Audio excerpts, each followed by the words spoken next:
San Antonio Spurs fans, we need to trade some picks. I don't ever slow up, no I don't take I got no love for the fakeness. If you wanna play tough and wanna hate this, I'll always show up and make a statement.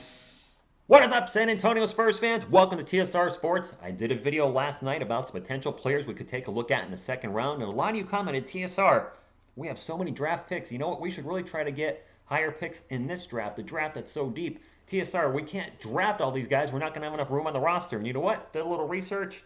I've actually touched on this before. I'm like, you know what? We need to make some moves now. While I'm doing this video, drop a comment down below. Any picks in particular over the next few years you want to hold on to, any you want to get rid of. Are you in the mindset, let's just draft as many guys as possible and throw the old dart at the dartboard and maybe one of these guys is a bullseye, the next Manu Ginobili, the next Nikola Jokic, or whatever, or in the mindset, let's build up as much as we can over the next couple years and have a championship team in the next few and not just keep drafting a million guys a year. So hit the thumbs up, like, sports channel, and subscribe for more sports content. Let's get into it. You can see the picks to my right, your left over there for this year, next year, and the season after. But we have a bajillion more picks after this. Just to recap, in 2026, we have 7 picks, 2 of them first rounders. In 2027, the exact same scenario. By the way, 2029, the exact same scenario. And then in 2028, 2 first round picks and 4 second rounders. We have way too many picks for the rest of the decade. There's no way we can draft all these guys and find roster spots for them unless we're just flipping players every single year. We can't do that. So the Spurs need to start moving some of this draft capital to teams that are light on draft picks, and I think they will. The Spurs are making a lot of moves the last few years, and I think they'll continue to do so, and I would love it. You see them on the thumbnail. If the Spurs can pull it off in 2023, let's get rid of one of those second rounders. This is a deep draft, so I'll keep the first second round pick.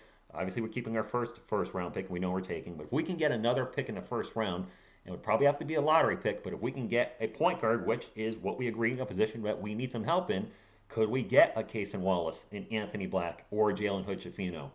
Do we get a later first round pick and maybe get Victor's teammate in Bilal Coulibaly? His name's gonna kill me if he becomes a Spur. This is just too much. Even looking at 2024 and 2025, we're gonna keep our own pick unless we're keeping our own pick for now.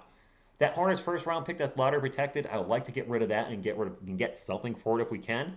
The Raptors first round pick, it is top 6 protected. I could see them trying to move on from that as well. I think that has some good value. So you know what? Right live here on the video, I am willing to part with this one as well. Let's just highlight that. Let's just move as much draft capital as we can.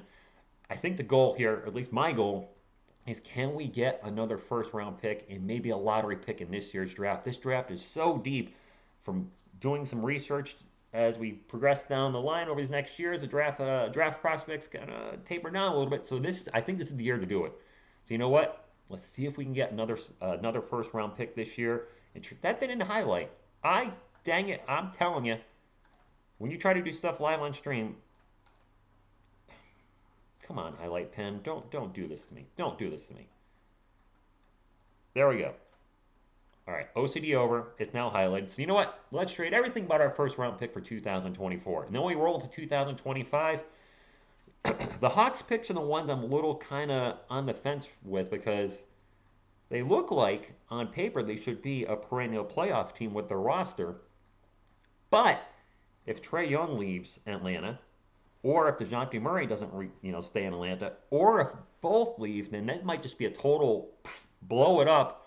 And then those picks could convey into something really good down the line. So I think I'd want to keep the Hawks pick, keep our own pick, and then the rest of those picks, the Bulls pick, our Spurs fans, I don't know what to do. I am, at first, when talking about our draft capital, I was like, Uncle Scrooge sitting in his gold, like, man, look at all these riches we have. This is so awesome. We have a million draft picks to the end of the decade. But now as I sit back and my Spurs, heart shuts off and my Spurs brain turns on, we can't sign all these guys.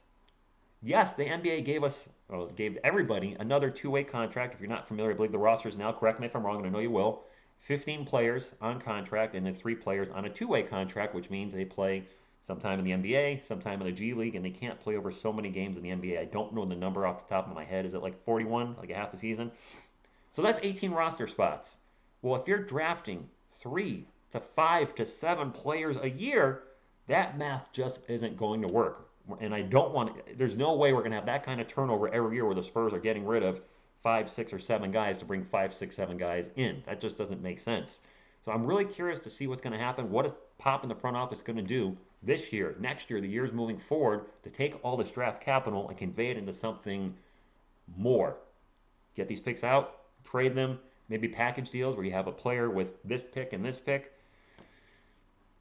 And the other issue, though, is a lot of these picks are second rounders, and second round picks don't have a whole ton of value. Yes, you can find that diamond in the rough, but the odds of finding a great player in the second round are pretty minuscule.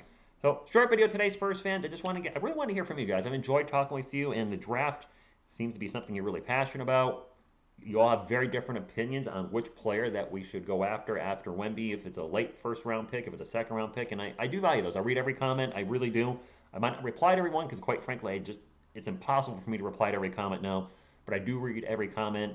And you guys have talked about, some folks have talked about wanting me to cover some second round picks. I did that last night. But there's been a lot of talk about having too much draft capital. So I wanted to open a conversation with the Spurs family, you guys. What are you willing to give up? Heck, are you willing to give up everything listed here except for the first round pick in 2023? You're just like, you know what? Blow it up. Get rid of all the picks. Let's get another lottery pick this year. I know a lot of you would like to see Scoot and Victor on the floor. It would have to take a massive amount of draft capital for us to get another top 3 pick in this year's draft. But would it be worth it? If Scoot's the point guard, if he's going to be as good as the analysis say is it worth it to give up that much draft capital for a player that could be a bust? Now, I know there's the injury concern with Victor, but we have the first round pick. We're not giving anything else up for that. But if you give up a plethora of picks for another player and he doesn't pan out, and that could be a really bad trade in the long run. And I'm not saying Scoot Henderson's going to be a bust, but injuries happen, or sometimes players' games just don't translate into the NBA. We've seen it a million times, and nobody's exempt from that. Even Victor Wembanyama, he can end up being a bust too. You never know. Hope not, of course.